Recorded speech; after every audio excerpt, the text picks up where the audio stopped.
আসসালামু আলাইকুম। সবাই কেমন আছেন? আশা করি সবাই ভালো আছেন। আজকে একটি ছোট ব্লগ নিয়ে আপনাদের মাঝে হাজির হয়েছি। আশা করি ব্লগটি দেখে আপনাদের ভালো লাগবে। আজকের ব্লগে থাকবে সকালে নাস্তার পর থেকে আমি কি কাজ করেছি, কি রান্না করেছি সেটা আমি তুলে ধরার চেষ্টা করেছি। নাস্তা শেষে আমি চলে আসছি আমার গাছগুলো দেখার জন্য। মানি প্ল্যান্ট গাছ, বৃষ্টি হওয়াতে মানি প্ল্যান্টগুলো অনেক সুন্দর হয়েছে।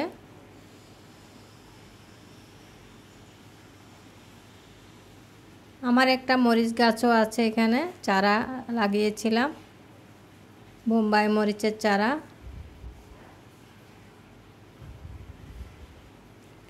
চলে আসছি বাসায় এসে দেখে আমার বিল্লো সে আমার গাছগুলো ভেঙে ফেলছে। ওর নাম টগি, খুব দুষ্ট। আমার সব কথা সে বুঝে। ওর সাথে দুষ্টামি করতেও আমার ভালো লাগে। আসলে বাসায় একটা বিড়াল থাকলে মনটা ভালো থাকে।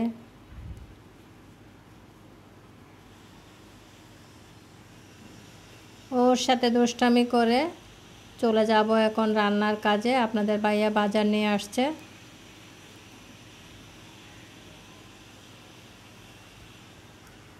ইলিশ মাছ নিয়ে আসছে। বাজারে নাকি ইলিশ মাছের অনেক দাম, তা আমি বলছিলাম না খেলে কি হয়। আরও নিয়ে আসছে দেশি মোরগ।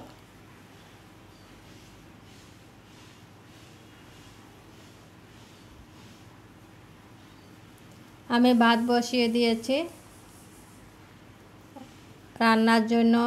সবগুলো আমি গুছিয়ে নিয়েছি। এক এক করে আমি রান্না করে নেব। পুঁই শাক রান্না করব শীতল শুটকি দিয়ে।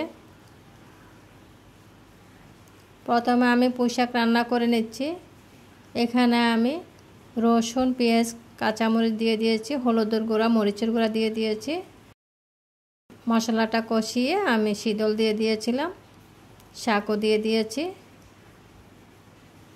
এভাবে শাক রান্না করলে বা ভাজি করলে আমার কাছে অনেক ভালো হয় শীতল শুটকি দিয়ে।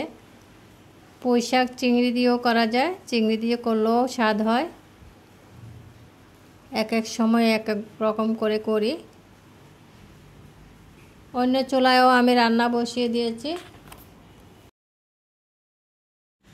এদিকে পুঁই শাকগুলোতে অনেক পানি বের হয়েছে। পুঁই শাকে পানি তেমন রাখবো না, পানিটা পুরোটাই শুকিয়ে ফেলবো। অন্য চুলায় আমি মুরগির মাংস রান্না করে নিব।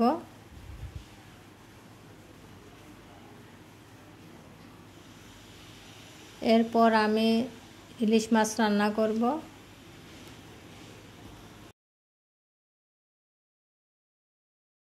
এদিকে শাক ভাজিটা হয়ে গিয়েছে, কোনো পানি নেই, সব পানি শুকিয়ে গিয়েছে।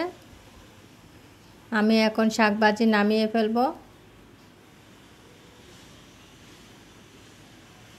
মুরগিটা রান্না হচ্ছে,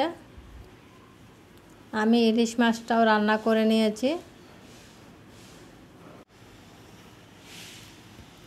আজকের ব্লগটি আপনাদের কেমন লেগেছে অবশ্যই জানাবেন।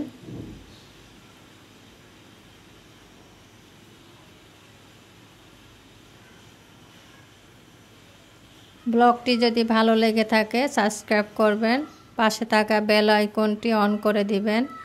পরবর্তী ভিডিও পেতে আপনাদের সুবিধা হবে।